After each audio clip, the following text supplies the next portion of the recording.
اس سے پہلے یاسین شریف کی 12 آیتوں کا خلاصہ پیش کیا گیا۔ ابھی اپنے سامنے 13ویں آیت کریمہ اور یہاں سے ایک تفصیلی واقعہ ہے۔ پچھلے ہفتے کچھ مختصراً اس پر روشنی ڈالی گئی، وہ یہ کہ حضرت عیسیٰ علیہ السلام نے جو ہے تبلیغ کرنے کے لیے شہر انطاکیہ میں 2 شخصوں کو روانہ کیا۔ ان میں سے ایک کا نام صادق تھا، دوسرے کا نام مصدوق تھا۔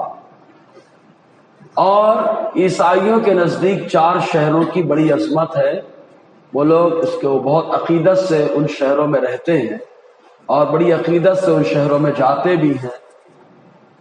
ان میں سے ایک شہر انطاکیہ ہے، دوسرا اسکندریہ ہے، تیسرا قسطنطنیہ اور چوتھا شہر قدس۔ اور الحمدللہ اسلام کے نزدیک بھی بہت سارے شہر باعظمت ہیں، لیکن 4 شہروں کو مصطفیٰ جان رحمت صلی اللہ علیہ وسلم کی زبان سے اللہ تعالیٰ نے برکتوں سے مالا مال فرمایا۔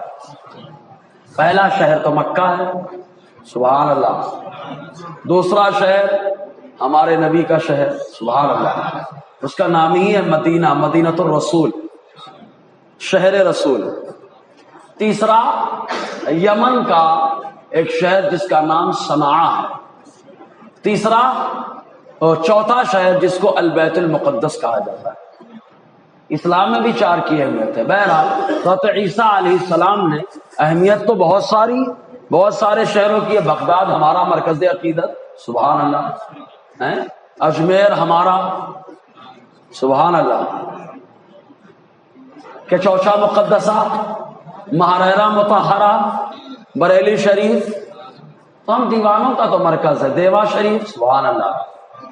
تو لیکن آقا علیہ السلام کی زبان سے 4 شہروں کو عظمت اللہ تعالیٰ نے عطا فرمائی۔ انطاکیہ شہر میں ایک بادشاہ رہتا تھا جس کا نام تھا انطفوس، اور کچھ لوگوں نے انتخیس اس کا نام بتایا، الگ الگ روایت ہے۔ اس بادشاہ کے نزدیک چونکہ وہ غیر کی پوجا کرنے والے، پتھر اور آگ کی پوجا کرنے والے تھے، اس لیے اللہ کے وجود کے قائل نہ تھے۔ تو حضرت عیسیٰ علیہ السلام نے صادق اور مصدوق نامی 2 شخصوں کا انتخاب کیا اور فرمایا تم کو انطاکیہ جانا۔ اور انطاکیہ پہلا وہ شہر ہے جہاں پہ حضرت عیسیٰ علیہ السلام کی تعلیمات کو سب سے پہلے فروغ دیا گیا، سب سے پہلے فروغ ملا۔ دونوں کو روانہ کرنا چاہا تو دونوں نے عرض کیا ہم لوگ کیسے وہاں جائیں گے، پھر وہاں کے لوگوں کی زبان کیا ہے، ہم لوگ کیسے باتیں کریں گے۔ عیسیٰ علیہ السلام نے فرمایا تم لوگ آنکھیں بند کرو۔ ان کے اوپر اللہ تعالیٰ نے حضرت عیسیٰ کی دعا سے نیند طاری فرما دی، اور جب وہ بیدار ہوئے تو انطاکیہ شہر کے کنارے پہنچ گئے اور انطاکیہ شہر کی زبان شاندار فصیح زبان استعمال کرنے لگے۔ جب وہاں پر پہنچے تو وہاں پر ایک چرواہا تھا جس کا نام تھا حبیب نجار۔ حبیب نجار وہ ہے جو مجسمے بناتا تھا، جس کے سامنے لوگ سجدے کرتے ہیں، ایسے مجسمے بناتا تھا۔ تو حبیب نجار کے پاس صادق و مصدوق پہنچے، بکری چلا رہا تھا۔ اب بکری چرانا کوئی معیوب نہیں ہے، بکری تو میرے مصطفیٰ نے بھی چرائی ہے، حضرت موسیٰ علیہ السلام نے چرائی ہے، اکثر پیغمبران اعظام نے بکریاں چرائی۔ اسی لیے حضور نے فرمایا جس کے گھر میں بکری ہو وہ آدمی غریب نہیں ہے، جس کے گھر میں کھجور ہو مصطفیٰ نے فرمایا کبھی بھوکا نہیں رہتا، ہے نا۔ تو کھجور اور بکری کی بڑی اہمیت۔ بہرحال تو حضور صلی اللہ علیہ وسلم، ایک روایت بڑی پیاری یاد آئی کہ حضور صلی اللہ علیہ وسلم بکریاں چونکہ چراتے تھے، تو ایک بار اتفاق ایسا ہوا کہ آپ کی رضائی والدہ حلیمہ سعدیہ رضی اللہ تعالی عنہا نے روک لیا۔ آقا کئی دن نہیں گئے، ایک بھیڑیے نے آپ کی ایک بکری کو پکڑ لیا، سبحان اللہ، بھیڑیے نے پکڑ لیا۔ بھیڑیا لے جاتا ہے تو کھانے کے لیے لے جاتا ہے، کئی دن تلاش کی بکری نہیں ملی تو حضور صلی اللہ علیہ وسلم خود تشریف لائے، سبحان اللہ۔ اعلان کیا بھیڑیا جمع ہو گئے، بھیڑیے جتنے سب جمع ہو گئے، اور بتایا کہ فلاں بھیڑیا آپ کی بکری لے کر کے گیا. اس بھیڑیے کو بلایا گیا, اس نے بکری مصطفیٰ جان رحمت کی بارگاہ میں پیش کی اور عرض کرتا ہے سرکار ہم بکری کھانے کے لیے نہیں لے کے گئے تھے, ہم بکری اس لیے لے کے گئے تھے کہ کئی دن ہو گئے آپ کی زیارت نہ ہوئی, تو ہم بکری لے کر کے گئے کہ آپ بکریاں چھڑانے آئیں گے, ہم آپ کی زیارت سے مالا مال ہیں. تو حضور صلی اللہ علیہ وسلم کا معاملہ ہی الگ ہے. کہیں سات مشتاق زیارت ہے. سبحان اللہ. لوگ کہتے ہیں کہ غار ثور میں, لوگ کیا روایت میں بھی ہے کہ غار ثور میں صدیق کے قدم پہ رات بھر سانپ ڈستا رہا. بلا شبہ سانپ نے ڈسا, زہر چھوڑا, لیکن سانپ کو بھی معلوم ہے صدیق پاؤں تو ہٹاؤ تاکہ نبی کے جلوے سے مالا مال ہو جاؤں. وہ بھی اپنے انداز میں کہنا چاہ رہا تھا. بہرحال تو بکریاں حبیب نجار چلا رہا تھا. صادق اور مصدوق اس کے پاس پہنچے, گفتگو شروع ہوئی. جب گفتگو ہونے لگی تو صادق اور مصدوق نے پہلے کہا تم لوگ ہو کون, نیا چہرہ, نیا معاملہ, کیا ہے تم لوگوں کا حال؟ تو ان لوگوں نے کہا ہم لوگ عیسیٰ علیہ السلام کی طرف سے لوگوں کو عیسیٰ علیہ السلام کے دین کی دعوت دینے کے لیے بھیجے گئے. سبحان اللہ. تو اس نے کہا کیسا دین, کیسا دین؟ تو ان لوگوں نے کہا وہ دین جس دین میں بتایا گیا ہے کہ صرف عبادت ایک خدا کی ہوگی. زور سے بولا نا یار, یہ سب سے بڑی نعمت ہے. اللہ نے ہمیں نعمت عطا فرمائی کہ ہر در پہ جھکے سر یہ میری شان نہیں ہے, سامان تجارت میرا ایمان نہیں ہے. ورنہ تو لوگ کہیں بھی سجدہ مار رہے, بولے سجدہ ہی تو ہے, چاہے اس کو کرو چاہے اس کو کرو. لیکن پیارے ادھر سجدہ کرے گا تو شرک ہو جائے گا, ادھر سجدہ کرے گا ایمان کی حلاوت مل جائے گی. بڑا فرق ہے پیارے. تو کہا کہ بتاؤ تمہارے دین میں کیا؟ کہا ایک خدا کی, ایک اللہ کی عبادت ہوتی ہے. کہا اچھا ایک بات بتاؤ, ٹھیک ہے تو سمجھتے ہیں عیسیٰ علیہ السلام کی یہ شان ہے, تم لوگوں کا منصب کیا ہے؟ کہا عیسیٰ علیہ السلام کی شان یہ ہے کہ وہ بیماروں پہ ہاتھ پھیر دے اللہ شفا عطا فرماتا ہے, نابینا آ جائے ہاتھ پھیر دے اللہ روشنی عطا فرماتا ہے.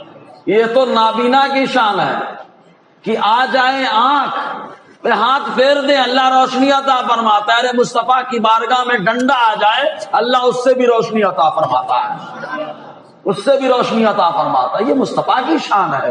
تو ان لوگوں نے کہا عیسیٰ علیہ السلام بیماروں کو بھی شفا دیتے ہیں, ان کے ذریعے سے اللہ تعالیٰ نے ہم لوگوں کو بھی یہ منصب عطا فرمایا.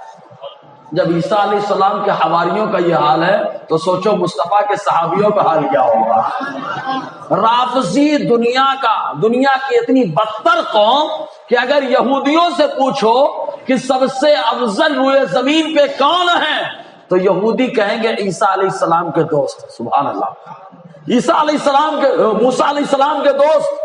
اور عیسائیوں سے پوچھو سب سے افضل کون ہے تو وہ کہیں گے عیسیٰ علیہ السلام کے دوست. لیکن رافضی بدتر سے پوچھو کہ سب سے برا کون ہے تو یہ نالائق کہتا ہے مصطفیٰ کے دوست. تو اب سوچو یہود و نصارہ سے بدتر ہے کہ نہیں؟ کتنے گئے گزرے کہ یہود تو کہتے ہیں کہ سب سے افضل موسیٰ علیہ السلام کے دوست ہے, عیسائی کہتے ہیں کہ سب سے افضل عیسیٰ علیہ السلام کے دوست ہیں, یہ کہتے نہیں سب سے ابتر یہ ہے. ارے یہ نالائق کیا جانے, ورنہ مصطفیٰ کے ساتھی تو وہ ہیں کہ اللہ تعالیٰ نے مصطفیٰ کی زبان سے انہیں ہدایت کا ستارہ بنا دیا ہے. ہدایت کا ستارہ تو جس کو روشنی چاہیے وہ صحابہ کو مانتا ہے. زور سے بولو یار, سمجھ رہے کہ نہیں؟ جی بہرحال تو اس نے کہا یہ معاملہ ہے, میرا بچہ جو ہے کافی دنوں سے بیمار ہے, کافی دنوں سے بیمار ہے, دیوانہ ہو چکا ہے, وہ صحیح نہیں ہوا. میں یہ چاہتا ہوں, اور طبیب اور حکیموں نے جواب دے دیا ہے. اور ظاہر سی بات ہے جہاں حکمت جواب دے جائے, دنیا کی حکمت جہاں پہ جواب دیتی ہے وہاں سے مصطفیٰ کی حکمت کارآمد ہو جاتی ہے. مصطفیٰ کی حکمت کارآمد ہوتی. وہ تو عیسیٰ علیہ السلام کے حواری رہے نا.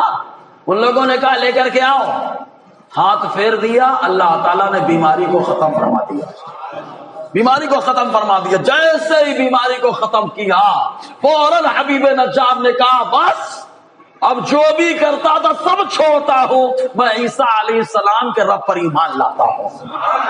کلمہ پڑھ کے مشرف با اسلام ہو گیا, عیسیٰ علیہ السلام کا امتی بن گیا.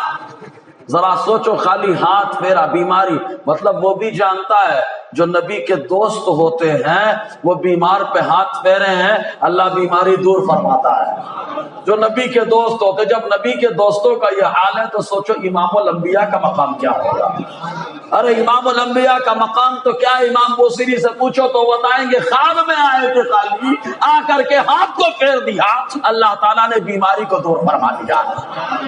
سمجھ رہے نا جی؟ تو حبیب نجار نے کلمہ پڑھا، مشرف اسلام ہو گیا۔ اب چونکہ مجسمہ بنانے والا بڑا مشہور و معروف آدمی، اس نے ایسا کیا پورے انطاکیہ میں چیر ہو گیا کہ دو بندے آئے ہیں، کا نام صادق ہے، کا نام مصدوق ہے، اور وہ لوگ ہاتھ پھیرتے بیمار صحیح ہو جاتا ہے، جو کرتے ایک دم صحیح ہو جاتا ہے۔ تو لوگ آنے لگے، فائدہ تو لوگ اٹھاتے ہیں نا، لوگ یہی سب میں تو فائدہ اٹھاتے ہیں، صحیح ہے کہ نہیں؟ ایمان صحیح کرانے کے لیے فائدہ اٹھا، یہ کمال ہے۔ ایمان میں تازگی آنی چاہیے، کیونکہ جب ایمان، ابھی یاد رکھیں ہم ایسے جائیں گے تو اللہ شفا دے گا جسمانی بیماری سے، لیکن اگر ایمان میں تازگی پیدا ہو گئی تو ہم خود پاور ہاؤس کے پاس جا کر کے ہم نے پاور حاصل کر لیا، اب ہم ہاتھ رکھیں گے اللہ شفا عطا فرمائے گا۔ اس لیے ایمان کی تازگی حاصل کرنا یہ کمال ہوتا ہے۔ لوگ آنے لگے، فائدہ اٹھانے لگے۔ بادشاہ کو خبر لگی، تفوس، اس کو خبر ہوئی تو اس نے کہا ارے یہ کیا معاملہ ہے؟ ہاں، لوگ ڈرنے لگتے ہیں نا کہ سب اگر کلمہ پڑھ لیں گے مسلمان ہو جائیں گے، ایمان والے ہو جائیں گے تو ہمارا کیا ہوگا؟ ارے تم بھی کلمہ پڑھ لو، سمجھے کہ نہیں؟ تم بھی کلمہ پڑھ لو، ٹینشن ختم ہو جائے۔ آیت جہاد پہ ہنگامہ کرتے ہیں، نالائقوں کو یہ نہیں معلوم کہ تم خود ہی کہتے ہو کہ جو چاہے وہ کلمہ پڑھ سکتا ہے، جو چاہے وہ اس مذہب پہ رہ سکتا ہے، ہر آدمی کو اختیار ہے۔ تو جب ہر آدمی کو اپنے اپنے مذہب کو چوز کرنے کا اختیار ہے تو الحمدللہ ہم نے ایمان کو چوز کیا ہے۔ جب ہم نے ایمان کو چوز کر لیا تو کیا غلط کیا؟ تمہارا قانون تو خود کہتا ہے کہ ہر آدمی کو اختیار ہے۔ کہا جب ہر آدمی کو اختیار تھا صحابہ نے بھی اسی قانون پہ عمل کیا تھا نا، لیکن ظلم و زیادتی شروع ہو گئی، صحابہ کا گھر بار چھوڑنا پڑا، گھر بار چھوڑ کر کے مدینہ طیبہ گئے صحابہ کرام، پھر بھی زیادتی ہو رہی تھے۔ تب اللہ تعالیٰ نے فرمایا اب تم نے اتنا برداشت کر لیا، اب اپنے ڈیفنس میں کھڑے ہو جاؤ، سبحان اللہ، اپنے ڈیفنس میں کھڑے ہو جاؤ۔ تب اللہ تعالیٰ نے جہاد کا حکم دیا کہ جہاد کا جو حکم آیا ہے یہ اپنی حفاظت کے لیے آیا ہے، اور دنیا کا ہر قانون کہتا ہے کہ اپنی حفاظت کرو، یہ فرض ہے۔ الحمدللہ دنیا کا قانون آج کہتا ہے، مصطفیٰ کا قانون 1400 سال سے پہلے کہتا ہے، خدا کا قانون 1400 سال پہلے کہتا ہے جی۔ تو بادشاہ کو خبر لگی، بادشاہ نے کچھ سنا ہی نہیں، اٹھا کر ڈائریکٹ جیل میں ڈال دیا۔ ہم لوگ ہوتے تو بولتے حق بولے خالی ہمیں دو، اور اتنے ڈیر کیسے بولے حق، جیل میں ڈال دیں گے۔ لیکن بادشاہ کے سامنے بھی بادشاہ نے پوچھا کس نے بھیجا؟ کہا اللہ کے نبی عیسیٰ نے بھیجا۔ کہا کس لیے بھیجا؟ کہا دین کی تبلیغ کے لیے۔ سبحان اللہ، دین کی تبلیغ کے لیے، دین سمجھانے کے لیے۔ اٹھا کے بادشاہ نے ڈال دیا جیل کے اندر۔ جیل میں ادھر ڈالا ادھر عیسیٰ کو خبر ہو گئی۔ سبحان اللہ، دیکھیے فریاد امتی جو کرے حال ہزار، ممکن نہیں کہ خیر بشر کو خبر نہ ہو۔ جب عیسیٰ علیہ السلام کو ان کے امتیوں کی خبر ہو جاتی ہے تو میرا نبی تو سارے جہان کے لیے رحمت بن کے آیا، حضور کو کیوں نہیں خبر ہوگی؟ یہ تو بس خالی اپنی اپنی خبر کی بات ہے، اپنے اپنی خبر کی بات ہے، حالت کی بات ہے۔ عیسیٰ علیہ السلام کو خبر ہوئی تو عیسیٰ علیہ السلام نے اپنے جو آپ کے خلیفہ بننے والے تھے، بعد میں آپ کی خلافت کا حق ادا کیا، جن کا نام شمعون تھا، شمعون کو روانہ کیا۔ شمعون پہلے گئے، جانے کے بعد انطاکیہ جب پہنچے تو ان دونوں سے ملاقات کی، صادق و مصدوق سے، اور ان لوگوں کو کہا کہ تمہارا حال بالکل اس خاتون کی طرح ہے جو ایک زمانے تک جس کے یہاں بچے کی ولادت نہیں ہوئی، اور اس کے بعد جب ولادت ہوئی تو کھانا کھانے کا بچہ لائق بھی نہیں ہوا، کھانا کھلانا شروع کر دیا۔ مطلب یہ کہ تم لوگ تبلیغ کے لیے آئے تو پہلے اپنے کو منواتے پھر اپنی بات منواتے، اور مصطفیٰ نے یہی تو کیا ہے۔ 40 سال میں تو اپنے آپ کو منوایا ہے، اور اس کے بعد آقا نے 23 سال اپنی منوائی ہے۔ یہی وجہ ہے کہ آج تک دنیا جو حقیقت پسند ہے، جو منصف عادل ہے، وہ مصطفیٰ کی تعلیم کو پڑھنے کے بعد یہی کہتا ہے حق ڈھونڈنے کے لیے ادھر ادھر نہیں جانا ہے، بس مدینے والے کی بارگاہ میں پہنچ جانا ہے۔ سمجھے کہ نہیں جی؟ جا کے سمجھایا، اس کے بعد بادشاہ کے پاس آیا، بادشاہ کا اعتماد حاصل کیا شمعون نے، اور بادشاہ کے ہمنشی بن گئے، دربار میں بیٹھنے لگے۔ ایک زمانہ گزر گیا. ایک دن موقع رہا، بادشاہ سے پوچھا ایک بات بتائیں، میں نے سنا ہے کہ 2 قیدیوں کو جیل میں ڈال دیا، ان کی بات بھی صحیح سے نہیں سنی. کیا کسی کی بات سنے بغیر اس کو جیل میں ڈالنا یہ عقل مندی ہے؟ عقل مندی ہے؟ کسی کے دین پر کیچڑ اچھالنا اس کی بات سنے بغیر، کیا یہ عقل مندی ہے؟ وہ کیا پیغام دینا چاہتا اس کی بات سنے بغیر اس کے جیل میں ڈال دینا، قید میں ڈالنا، کیا یہ عقل مندی ہے؟ بادشاہ کی عقل کو للکارا. تو بادشاہ نے کہا نہیں، یہ تو عقل مندی نہیں ہے. پہلے ان کی بات سننی چاہیے، پھر ان کے دین کے بارے میں جاننا چاہیے، پھر اس کے بعد ان کی تعلیمات کے بارے میں جاننا چاہیے، اس کے بعد فیصلہ کرنا چاہیے. بادشاہ نے کہا بلاؤ دونوں کو بلاؤ. شمعون نے کہا جب بلاتے ہو تو مقابلہ بھی ہوگا. سبحان اللہ. یہ پاگل لوگ بولتے ہیں مناظرہ. ابے مناظرہ تو حق کلیئر کرتا ہے. حضرت ابراہیم نے نمرود سے کیا، زور سے بولا نا یار. ہاں، حضرت ابراہیم نے نمرود سے کیا، شمعون یہاں مقابلہ کر رہے ہیں انطاکیہ کے بادشاہ کو. یہ تو ہر دور میں رہا ہے یار. جی تو دونوں کو بلایا گیا. شمعون نے بادشاہ کی طرف سے کہا شمعون میں بادشاہ کی طرف سے تم لوگوں سے بات کروں گا، بتاؤ تم لوگوں کے یہاں کیا خدا کا تصور ہے؟ تو ان لوگوں نے کہا ہمارا خدا، ہمارا اللہ وہ ہے جس نے زمین و آسمان کو بنایا ہے، عیسیٰ علیہ السلام کو نبی بنایا ہے، کلمہ کن سے پیدا فرمایا ہے، اور ہم لوگ خالی اسی کی عبادت کرتے ہیں، اسی کے سامنے سجدہ کرتے ہیں، کسی اور کو نہیں. اور ہمارا خدا ایسا ہے کہ اگر ہم لوگ اس سے دعا کریں تو ہماری دعاؤں کو قبول کروا لیتا ہے. تو بادشاہ نے کہا کیا تمہارا خدا اور بھی کچھ کرتا ہے؟ کہا اگر ہم کسی کے لیے دعا دے دیں تو اللہ تعالیٰ کے حکم سے وہ دعا اس کے حق میں قبول ہو جائے گی. بیمار پہ ہاتھ پھیر دیں اللہ کے حکم سے اچھا ہو جائے گا. بادشاہ نے کہا یہ بات ہے تو میرے یہاں ایک بچہ ہے جس کی آنکھ خراب ہے، روشنی نہیں ہے، اس کے لیے کچھ کرو.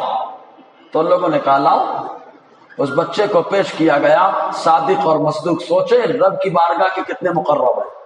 اور عیسیٰ علیہ السلام نے انہیں بھیجا ہے. سبحان اللہ. ایک نقطہ سنو. عیسیٰ علیہ السلام نے بھیجا تو اتنا پاور دے کے بھیجا. عیسیٰ علیہ السلام نے بھیجا تو اتنا پاور دے کے بھیجا کہ اس آدمی کو لایا گیا، آنکھ نہیں تھی، آنکھ کام نہیں کرتی تھی، دونوں نے ہاتھ پھیرا، اللہ نے اس کو روشنی عطا فرما دی. روشنی عطا فرما دی. معلوم یہ ہوا جب عیسیٰ روح اللہ ہے، اللہ کے کلمہ ہے، جب انہوں نے بھیجا اتنا پاورفل بنا کے بھیجا. سوچو میرے اللہ نے جب میرے مصطفیٰ کو بھیجا تو کتنا پاورفل بنا کر کے بھیجا ہوگا. اور مصطفیٰ نے جب میرے غیر ناک کو بھیجا تو کتنا پاورفل بنا کر کے بھیجا ہوگا. ذرا تصور کریں، آپ خالی سوچے شیخ عبدالحق محدث دہلوی کو جب مصطفیٰ نے ہندوستان میں علم حدیث پھیلانے کے لیے بھیجا تو سوچو کتنا پاورفل بنا کر کے بھیجا ہوگا. سمجھ رہے کہ نہیں آپ؟ جی بس شرط یہ ہے کہ اپنے پاور کو پہچانیں کہ ہمارا پاور ہاؤس سے رابطہ مضبوط ہے کہ نہیں. جس بجلی کا کنیکشن مضبوط ہوتا ہے پاور ہاؤس سے تو جو پاور ہاؤس کا اثر ہوتا ہے وہی اثر اس بجلی کا بھی ہوا کرتا ہے. تو ہمارا بھی وہی اثر ہوگا. شرط یہ ہے کہ ہمارا کنیکشن مدینے کے پاور ہاؤس سے مضبوط ہو جائے. سمجھا نا؟ مضبوط کرنا پڑے گا کنیکشن. جی تو بات ہونے لگی. اس نوجوان کو لایا گیا، ہاتھ پھیرے، جیسے روشنی آ گئی.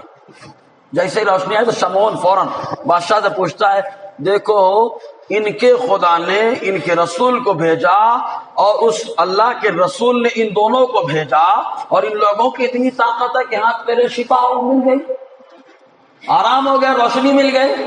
تم بھی اپنے معبود سے کہو نہ کچھ کرے. سمجھ رہے کہ نہیں؟ تم بھی اپنے معبود سے کہو نہ کچھ کرے. اس نے کہا شمعون تم جانتے ہو نا بے بس ہو، نہ فائدہ پہنچاتا ہے نہ نقصان، کچھ نہیں کرتا.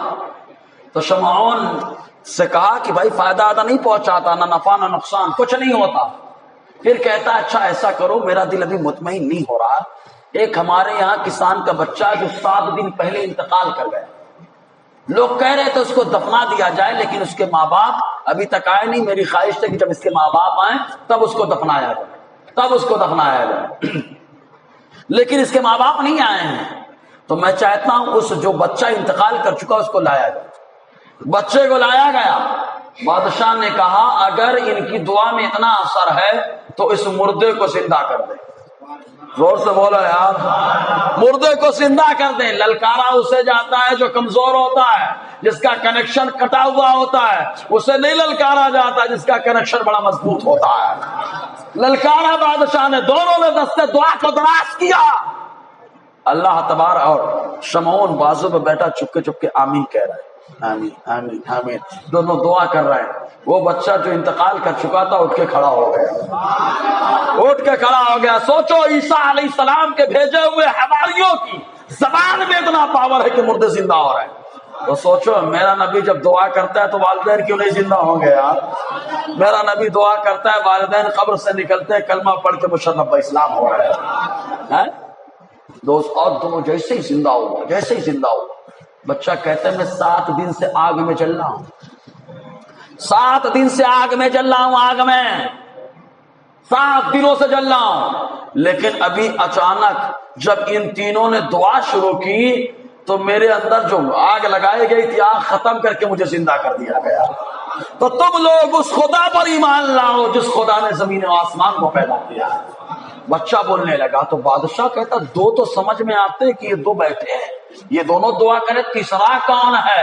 لوگ کہتے ہیں مردے سمجھتے نہیں، لوگ کہتے ہیں مردے سمجھتے نہیں. میں کہتا ہوں جو مردہ ہوتا ہے واقعتاً وہ نہیں سمجھتا، چاہے زمین پر ہو چاہے زمین کے نیچے ہو.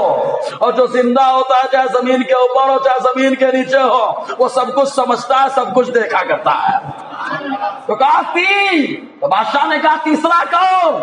کہا تیسرا یہ شمعون. سبحان اللہ، پہچان لیا. کہا شمعون. تو شمعون سے پوچھا کیا معاملہ ہے؟ اب بادشاہ تو متاثر ہو ہی گیا تھا. اب شمعون نے اپنی حقیقت بتائی اور کہا کہ معاملہ ایسا تھا تو مجھے عیسیٰ علیہ السلام نے تمہیں سمجھانے کے لیے بھیجا ہے. وہاں پہ پورا ماحول بن گیا، سب لوگ ایمان لے آئے، ماحول زبردست ہو گیا. اسی کا تذکرہ اللہ تبارک و تعالیٰ نے یہاں پہ فرمایا. سنیں قرآن کیا کہتا ہے. اللہ تعالیٰ فرماتا ہے اے محبوب، یہ پاگل نہیں سمجھتے کہ میرے اندر کتنی قدرت ہے. تو ٹھیک ہے، مثال بیان کرو. وَضْرِبْ لَهُم مَّثَلًا، ان مکے والوں کے سامنے ایک کہاوت بیان کرو. کس کی؟ اصحاب القریہ، گاؤں والوں کی. کون سے گاؤں کی؟ انطاکیہ. کون سے گاؤں کی؟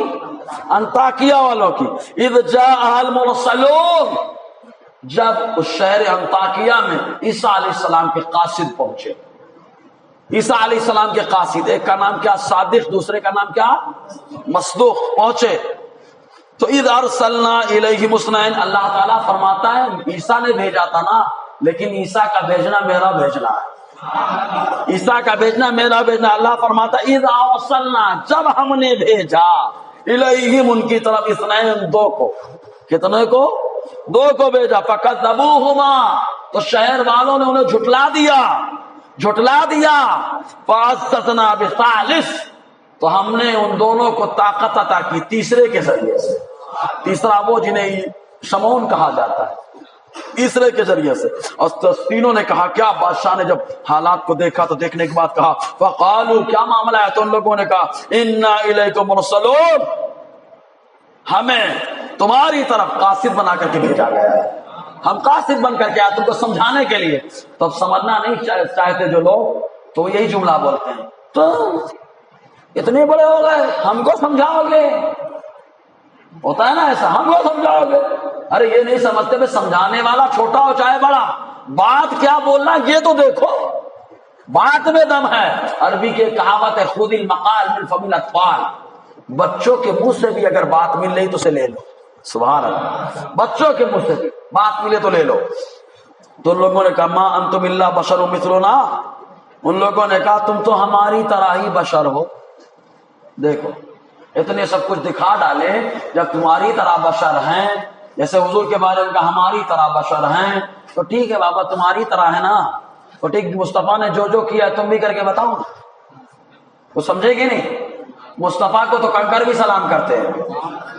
مصطفیٰ جب چلتے ہیں تو آتے علی فرماتے جو بھی پتھر اور جو بھی درخت آتا سب کہتے ہیں الصلوۃ والسلام علیک یا رسول اللہ. ترمذی کی حدیث پاک. مصطفیٰ کے لیے پیر چل کے آتے ہیں، مصطفیٰ جھولے پہ ہوتے ہیں، انگلی اڑاتے ہیں تو چاند ادھر ادھر ہل جاتا ہے. مصطفیٰ کی طرح کر کے بتاؤ نا یہاں.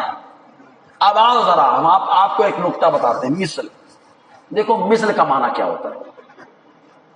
عربی میں 3 لفظ آتے ہیں، بولتے نا یہ اس کی طرح ہے. بولتے ہیں نا اس کی طرح. طرح کے لیے 3 لفظ آتے ہیں. دیکھو پہلے طرح سمجھ لو. بولے یہ اس کی طرح ہے. اب اس کے کس چیز میں کہا؟ چہرے میں اس کی طرح ہے. صحیح ہے کہ نہیں؟ یہ اس کی طرح ہے مطلب تقوی میں اس کی طرح ہے, باطن میں اس کی طرح ہے. کیا یہ اس کی طرح ہے؟ کہا چہرے اور باطن دونوں میں. سمجھ آیا؟ تو اب آؤ, طرح 3 طرح کے 3 لفظ آتے ہیں. ایک آتا ہے نظیر, ایک آتا ہے مثل, ایک آتا ہے نحو. سمجھ میں آیا؟ نظیر کہا باطن میں اس کی طرح ہے. کہا یہ اس کی طرح ہے مطلب باطن میں, یہ اس کی نظیر ہے. کہا باطن میں, تو کہا باطن میں مصطفیٰ کی طرح کوئی ہے؟ کہا نہیں. اسی لیے کہا نبینا لا نظیر لہ, ہمارے نبی بے نظیر ہے. سبحان اللہ, بے نظیر ہے. باطن میں مصطفیٰ کی طرح کوئی نہیں. اسی لیے تو مصطفیٰ نے فرمایا ابو بکر میری حقیقت میرے اللہ کے علاوہ کسی نے نہیں جانا. میری حقیقت میرے اللہ کے علاوہ کسی نے نہیں جانا.